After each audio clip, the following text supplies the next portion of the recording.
Hello, everybody. It's John Browning with the Building Your Life podcast. I have a special guest with me today. His name is Bob Burnette, and he's from Troy, Ohio. Runs a very successful financial advisory practice there, and has for several years. And Rob, I'm just going to let you introduce yourself and kind of tell us a little bit about what you do.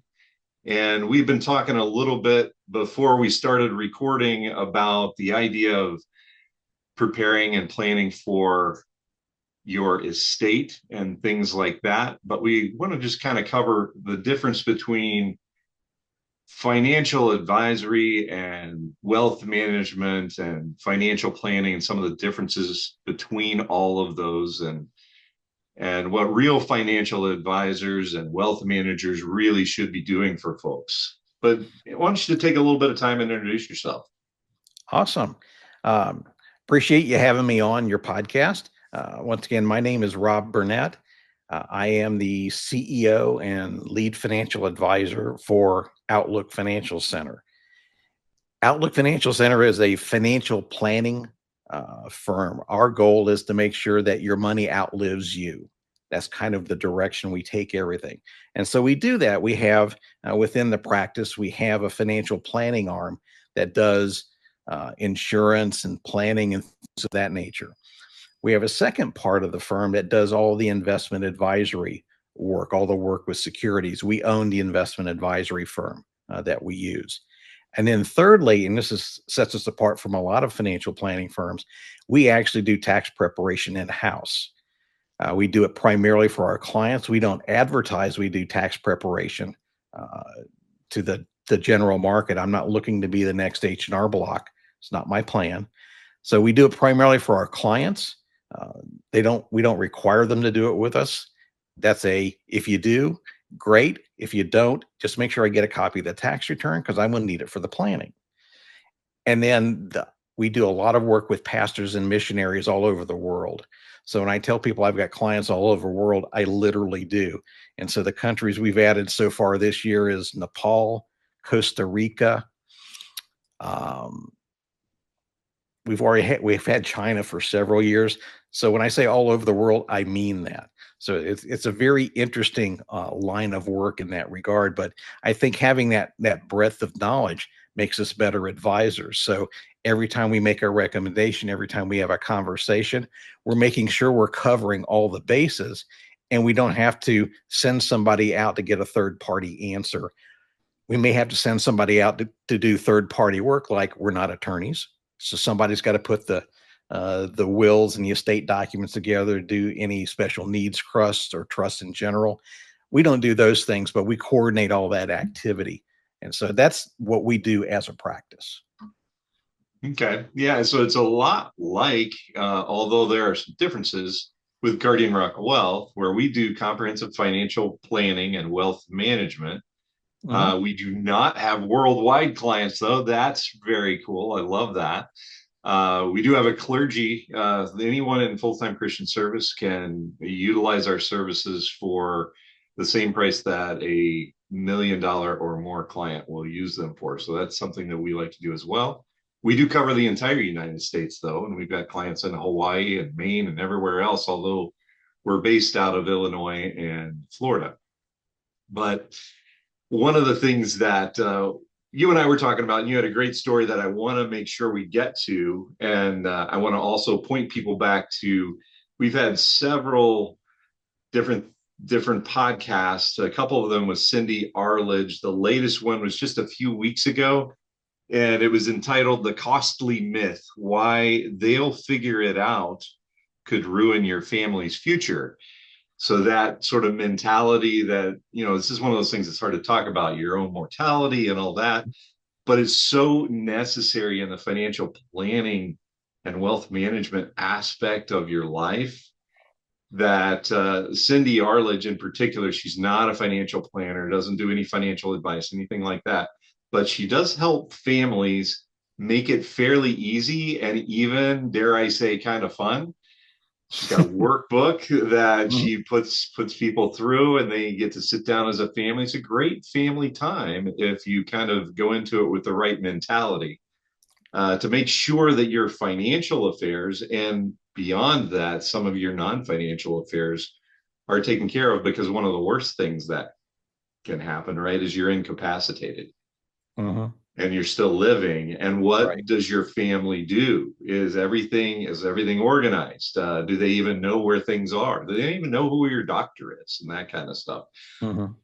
But you had a great story. I'd love. Why don't you just share that story with the audience? Okay. I met a couple about 7 years ago at a seminar that we hosted, an educational event. They came on board as clients at that time.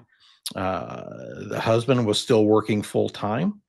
The wife had a uh, small woodworking business, and she makes absolutely beautiful stuff, but it's, handmade, custom made, small scale sort of thing. She was really into her woodworking. She did not track the financial part of the work. The husband did all that, which is not uncommon. But one of the things we try to do, one of the other advisors in our office is full disclosure, my stepdaughter. She's a full advisor, just like I am. She can pretty much do everything I can do. And one of the things that she strives to do is let the ladies know, so you know what, at some point, there's an 80% probability you're going to outlive your husband. And all these things he was doing are now becoming your task and your responsibilities.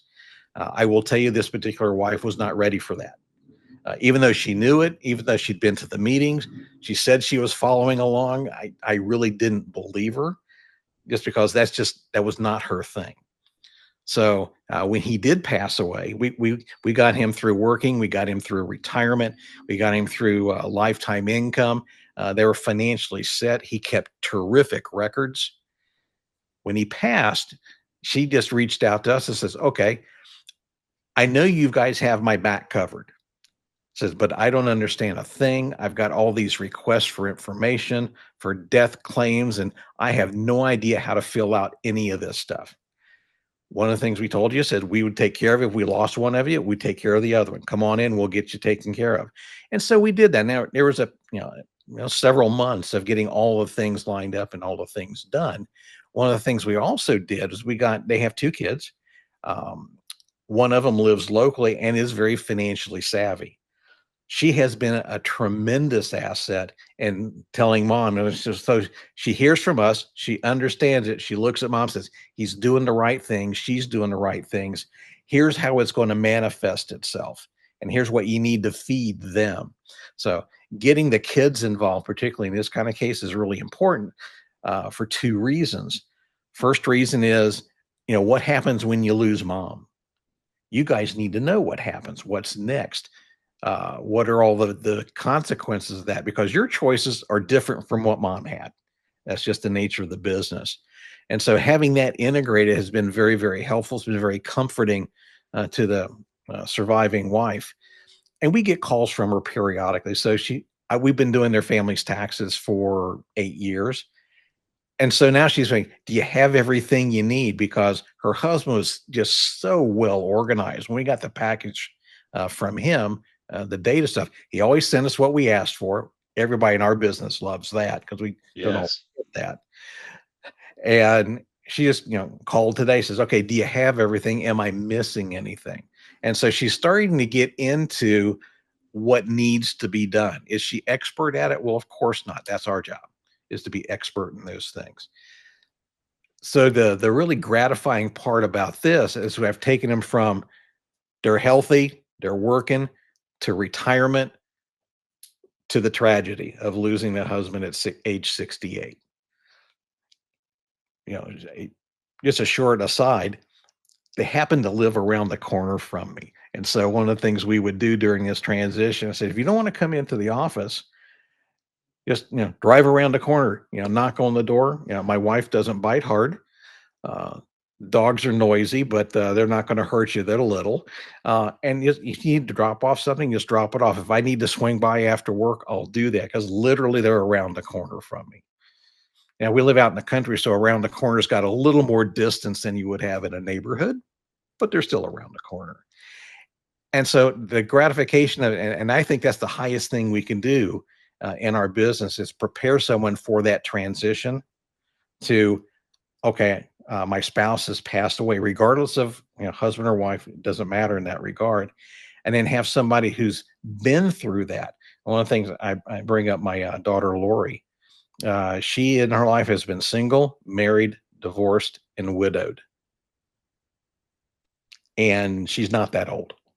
So she's had a lot of things like that in her life. And actually, is when her husband passed away. She had my grandson was 7 years old at the time, and part of the reason she came into this business was so nobody would have to go through what she went through. There were several planning mistakes. Financial people gave her late husband bad advice. And so she had to slog her way through that. There's nothing like having a grandson who's 7 years old who gets this huge life insurance payout paid in his name. All of us in our Oh, business know that's a problem. And the state that she lived in said, okay, we'll take care of this money until he's 18, and then we're going to give him this big check. Now, my daughter said, here's his grandfather. He's a financial advisor. He will do all this at no charge, at no fee. It said he will ask the court's approval for any financial changes he wants to make. And the state said no. So anyway, she doesn't want anybody else to go through that. And then the judge said, well, your job is to teach your son the value of a dollar between now and the time he turns 18. Now, the good news is she did that and she did it very well. But nobody should be put in that situation.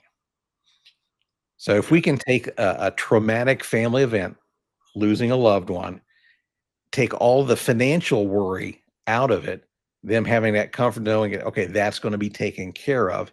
And we don't have to take care of it today.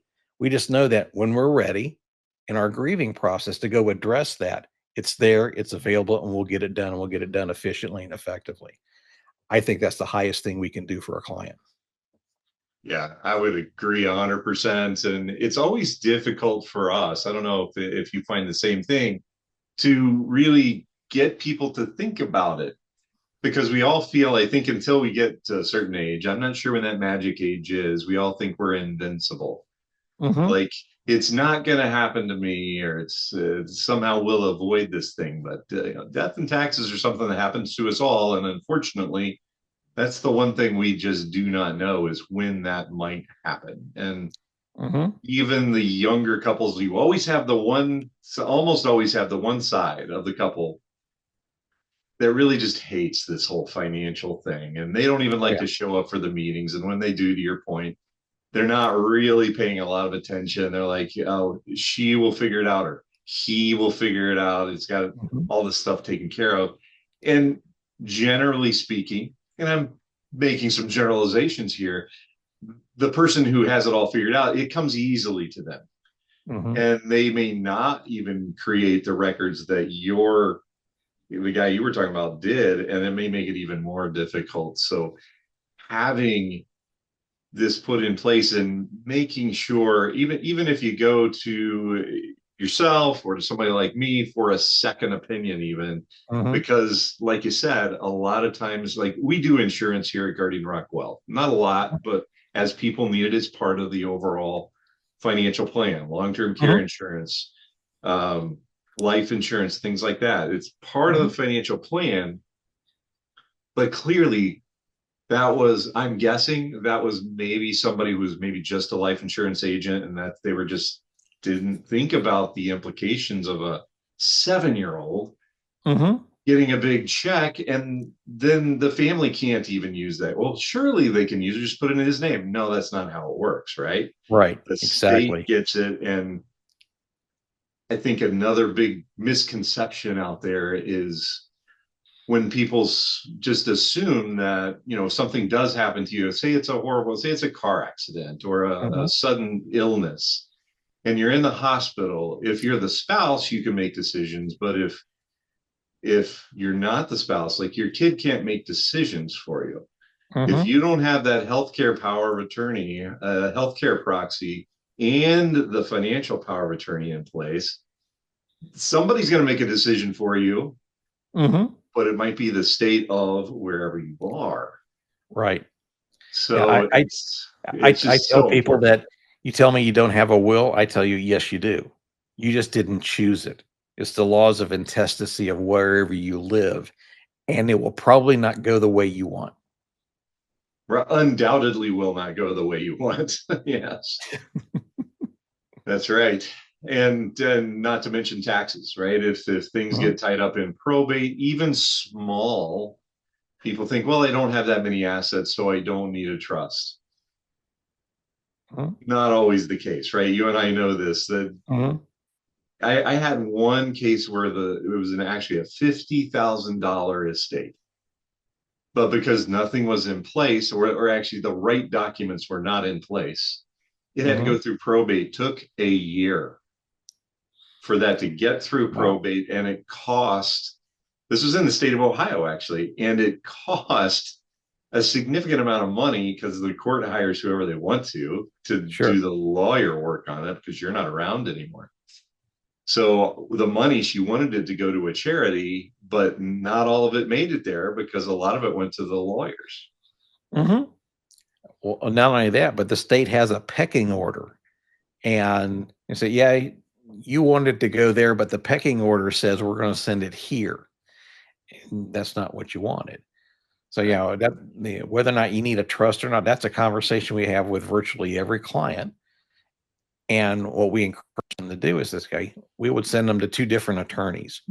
This attorney believes in trust with their entire heart and soul. This attorney says a trust if necessary. So they have different perspectives and different views. Now, what's the right one? They get to make that decision. I'm not going to make that decision for them, but whatever they decide, I can work with. Exactly. Exactly. So, well, I just wanted to make sure we had you on the show because you had that great story. And before we leave, though, I want to make sure people know, especially if they're in right there next to you in Ohio, what's the Mhm. best way to get in touch with you? Well, our website is a great way to look at it, and then you can learn more about us. That's Outlook FC. Outlook F is like in financial, C is in center.com. On there, it has all of our contact information. You can look at the stories, you can look at the other media that we're involved in, and get a feel for, is this somebody I really want to talk to? Uh, if you like that, the phone numbers are there. I've got offices in Troy and in Dublin, Ohio. So I can meet either place. We can kind of take it from there. Or if you're not in uh, or not close to where we are, we use GoToMeeting and we do these kind of meetings. And we were doing this pre-pandemic. So when the pandemic hit, we didn't have to change anything as far as how we operated. So we use this technology all the time. We've got clients all over the country, like I said, all over the world. So that's how we keep in touch, and we're happy to work that way. And then the real idea behind us have a conversation, see if there's a good fit. There's a fit. We'll walk through a process. We don't charge for that process, so you can get a feel for this is what the solution might look like if I engage you guys, and this is how you guys are compensated. We go all over all that in a second meeting. So by the time you get to the end of that second meeting, you probably have enough information to make a decision. Love what you do. Let's go ahead and get this started, or we appreciate the information, but we're not a fit. And that decision, we're not a fit, may be made by us as well. If we think you're better served with somebody Right. else, we'll tell you that Yeah. because it doesn't it's not in our best interest to take on a client that we won't serve well. I 100% agree with that. And I've actually I've sent potential clients that came to me to other financial advisors. That's people ask me all the time, why do you have other financial advisors on your building your life show? It's because we're not always a fit for you. It's maybe it's not a personality fit, Mhm, or it could be something else. And I have no problem at all referring you to somebody like yourself if you're a better fit for them, or there's a few other people. There are very select. I am fairly selective with who I refer people to, but mhm, it's important that you find that right fit because it's very personal, and it is extremely important to get good, solid wealth management that doesn't just concentrate on the investments. The investments mhm, are important, but the rest of the financial plan is actually a much bigger part. I would say, maybe you agree or maybe you won't. I haven't asked you the question, but the financial performance in terms of how much money did you make last year over the past 5 years, in my opinion, is maybe 25% of the whole wealth management plan. Mm-hmm. I mean, it's important that you get it right for the individual, but how much money you can save in taxes, avoiding some of the pitfalls like you were talking about with your grandson, things like that can be, frankly, much more important and can cost you more money over time Mm-hmm. than anything Yeah. else. So, Like I said, well, our thing is not what did you make on your portfolio last week. We're always looking forward, because our look forward is your money going to outlive you? That's the question we want to answer every day. So from an investment viewpoint, we look at it and not what performance did I get, but if the market took a downturn, did you fully participate or overachieve? So what I look at these things, when the market's down, if my portfolios are down half that amount or less, then I say it's going to be a lot easier to climb out of that shallow hole than try to in climb a out of the much deeper trench. hole. That's right. So that's the way we try to think about it and work, and that's how we present it to our clients. So I typically, when the market is doing some of the silly things it's been doing lately, a lot of volatility, I have very few calls from clients who are worried because they've already been briefed. They already understand. They know They may this. just call says, "Okay, is there anything market fundamental wise?" Because I teach them that are causing this. And if the answer is no, it says no. Right now, I think you've gotten a lot of emotional, irrational responses. Those responses can go either direction, up or down. But I said the underlying fundamentals, I think, are still pretty sound. But what you are going to see with a change of administration, you're going to see the favored sectors change some. And so it's up to us to make sure that we have you in a favored sector. One was favored a year ago is out of favor now. We'll get you out of that one and get you into the favored ones. But we're not trying to beat the S&P 500. We're not swinging for the fences. That's not our job. Our job is to make sure, in our perspective, you don't take the big hit and that your money outlives you. Yeah. And well, one of the things and I'm sure you do as well, is focus on having the income that you need Mm-hmm. for the next year to 2 years so Mm-hmm. that you don't have to worry what the market is doing right now. You have to Mm-hmm. you just have to know, do you have the money that you need to live your best life right now? Mm-hmm. And you've got that liquidity, you've created that ongoing income. And then you don't have to get anxious about what is happening this month or quarter or year. Exactly right. Uh, I don't want anybody to be in the position of, I hope the market does well because my income depends on it. We don't want anybody to be in that position. Yeah, that can be The market's devastating. going to do what it's going to do. And if you got a small part of your retirement exposed to it, it's going to have a small effect. That's the purpose. Right. Right. Well, thanks again for being on the show. I really appreciate it. Folks, if you are new to the show or you haven't seen it before, this is the Building Your Life podcast with John Browning from Guardian Rock Wealth. We have offices in West Palm Beach and Lisle, Illinois, and a couple places in North Carolina.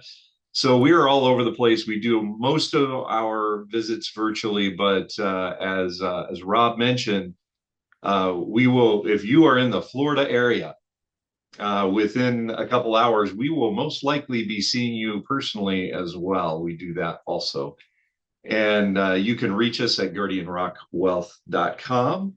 And there's a contact us section there, or you can text the word life, LIFE, to 321 421 5213. You'll get the links to all of our information, including a link to make some time, an appointment that's convenient for you on my personal calendar.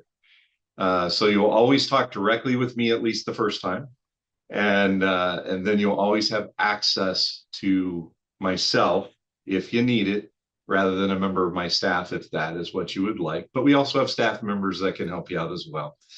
So, Rob, really appreciate your time today and sharing with us another perspective on this. And we'll see you soon. I appreciate it. Thanks for having me.